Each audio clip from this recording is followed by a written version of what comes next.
daily my practice. As soon as I wake up, now, today Jimbola, today Jimbo. Shagaya Lamada, and Ranshan Tene, Rutushir, Shajusem, Kibrigisa, Shajusem, some Shvistangi. So when I wake up in the morning, every morning, the first thing that I do is to really reaffirm my generation of bodhicitta, awakening mind. And there is a passage that says that for the sake of fulfilling my own self-interest and interest of others, I shall generate the awakening, my altruistic awakening mind. And this important phrase of the fulfilling the interest of self and others is a crucial one. The great Kadamba masters of the past would say that as a practitioner, our focus and effort should be really single-pointed towards cultivating bodhicitta, the awakening mind. Once we have cultivated awakening mind, the purification of negative karma, it will take care of itself. Accumulation of good karma, it will take care of itself. Our task is to simply focus on strengthening and cultivating bodhicitta. And this is really true, because once you are able to cultivate your mind and expand your aspiration and include the interest of others within that aspiration, then it really opens up and reduces that grasping onto oneself, the ego-centeredness.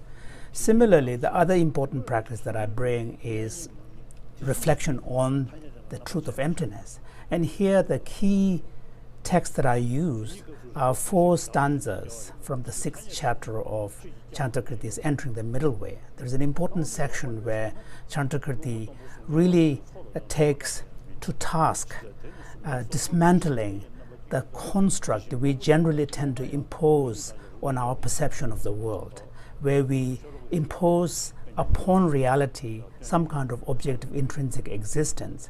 And there are 4 stanzas that Chandrakirti brings, which really demonstrates powerfully that how that kind of assumption is unfounded. And the point of this particular contemplation is to really reduce the grasping onto something that is objectively real. Many of the destructive emotions tend to be rooted on an assumption of something objectively really out there. And then the stronger our grasping to such projection, the stronger our negative reactions would be. So therefore, really bringing this awareness of emptiness has the ability to free up that perspective so that we do not engage with the world with such an assumption of objective, intrinsic and independent existing out there. And in these ways, it really helps, my own mind.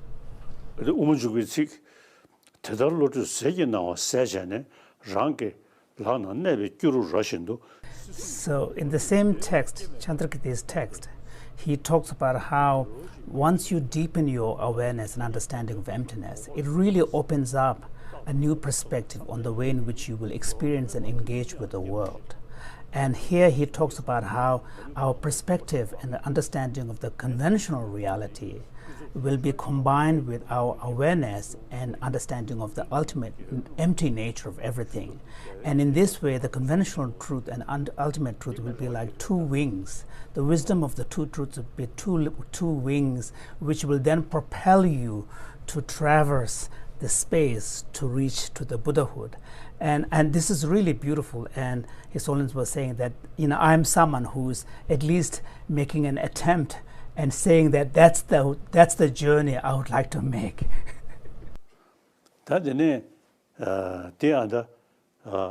Destructive emotion.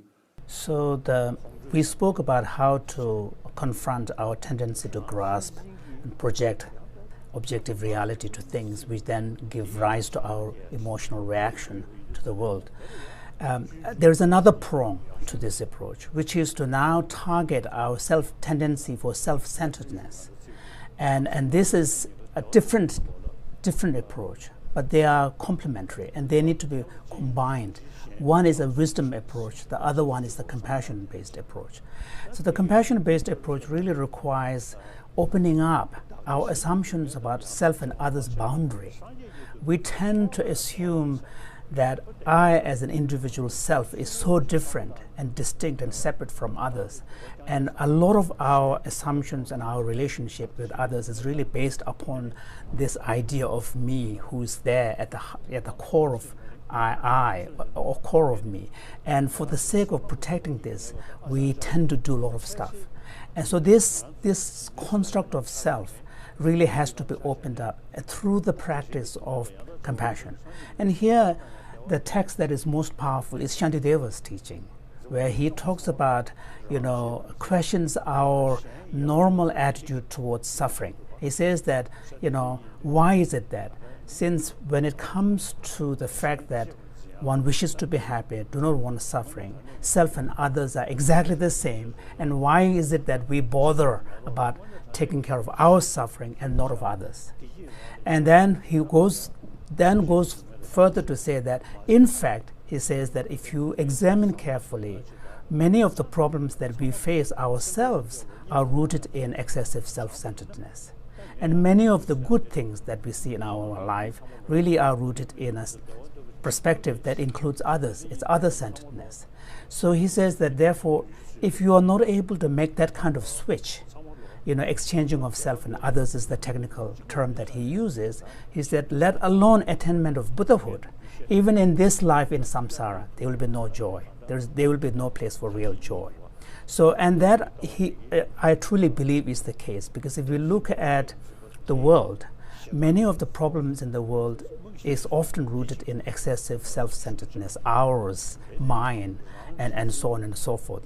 And therefore, what is required is really opening up that kind of excessive tight gripping on one's own sense of self and mine and ours, and opening up and connecting with others and seeing more of yourself in others, so that there is a true understanding of the shared nature of self and others.